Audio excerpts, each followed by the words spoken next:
Michael Chen had built an empire on logic and spreadsheets. At 57, he'd convinced himself that romance was for younger people with more time to waste. His corner office overlooked the city, but lately, even success felt hollow. Sarah Martinez knew that feeling well. At 53, the CEO of a thriving marketing firm had heard every matchmaking pitch imaginable. Her friends meant well, but blind dates always felt forced and awkward. It started as a dare at the company Christmas party. Sarah's colleague, Emma, had challenged her after one too many glasses of wine. Pick a name from the Secret Santa list and show up at their door with cookies. Just one act of unexpected kindness. No expectations, no agenda.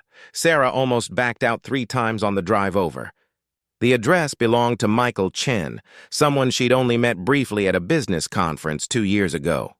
She remembered him as reserved but thoughtful, with kind eyes that suggested depth beneath his professional exterior. The snow was falling harder now, coating everything in soft white silence. Sarah pulled up to a beautiful cabin-style home, warm light glowing from inside. Through the window, she could see a little girl sitting by the fireplace, carefully arranging presents. Before doubt could stop her, Sarah grabbed the tin of homemade cookies and stepped out into the cold. Michael answered the door in a denim shirt, surprise evident on his face. Behind him, his granddaughter Emma looked up curiously. "Sarah Martinez," he said slowly, recognition dawning. "This is unexpected."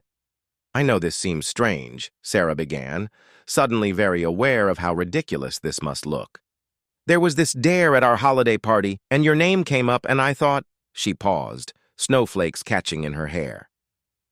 "Honestly, I'm not sure what I thought, but I baked cookies, and it's Christmas, and I guess I just wanted to do something that felt real for once." Michael's expression softened. Something in her honest vulnerability seemed to reach him. "Would you like to come inside? It's freezing out here." The cabin was everything Sarah hadn't expected. Warm and lived in, with photos covering the walls and a fire crackling softly. Young Emma introduced herself with the confident sweetness of an 8-year-old who knew she was loved. "Grandpa doesn't get many visitors," Emma announced matter-of-factly. "Except me. I'm here every weekend." Michael laughed, a genuine sound that transformed his usually serious face. "Emma keeps me honest. After my wife passed 5 years ago, I threw myself into work. Emma reminds me there's more to life." Sarah felt something shift in her chest. Here was someone who understood. "I did the same thing after my divorce," she admitted. "Built my company into something impressive, while my personal life became a desert." They talked while Emma decorated cookies, her presence somehow making the conversation easier. Michael spoke about learning to cook, taking Emma to piano lessons, discovering that the second half of life could hold different joys than the first. Sarah shared her own journey of rediscovering herself beyond professional achievements. "My friends think I'm too picky," Sarah said quietly, "but I'm not looking for perfection. I'm looking for authenticity. Someone who's lived enough to know that real connection matters more than grand gestures." "That's not picky," Michael replied. "That's wise." Hours passed like minutes. Emma eventually fell asleep on the couch, wrapped in a blanket. The snow outside had become a full storm, blanketing the world in white silence. "You should probably stay," Michael said, glancing at the weather. "The roads will be dangerous." Sarah knew she should protest, but something about this unexpected evening felt right in a way nothing had for years. "Only if you're sure." "I'm sure," Michael said, meeting her eyes. "Besides, Emma would never forgive me if I let you drive in this." They sat by the fire after Michael carried Emma to the guest room. The conversation deepened, moving beyond surface pleasantries into the territory of real human connection. They talked about loss and resilience, about the courage it takes to stay open to life after disappointment, about learning to value presence over performance. "I stopped believing in moments like this," Sarah confessed. "Random chance leading to real connection. It felt like something from movies, not real life."